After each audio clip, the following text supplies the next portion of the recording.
MSMEs ரூபாய் 15,000 கோடி safety net, மின் கட்டண நிவாரணம் மற்றும் 50 லட்சம் வரையிலான மேம்பாட்டு நிதி.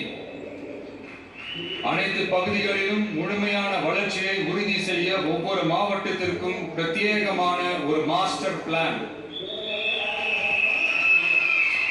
இந்தியாவின் முதல் செயற்கை நுண்ணறிவு அமைச்சகம், செயற்கை நுண்ணறிவு பல்கலைக்கழகம் மற்றும் செயற்கை நுண்ணறிவு நகரம் ஆகியவை தமிழ்நாட்டை இந்தியாவின் செயற்கை நுண்ணறிவு தலைநகராக மாற்றும்.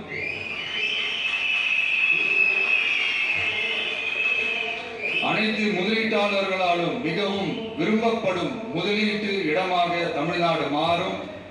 21 நாட்களுக்குள் வணிக உரிமம் உத்தரவாதம் மற்றும் தமிழ் புலம்பெயர் முதலீட்டிற்கான தனி சிறப்பு கொள்கை. 10வது, நேர்மையான நல்லாட்சிக்கான உத்தரவாதம்.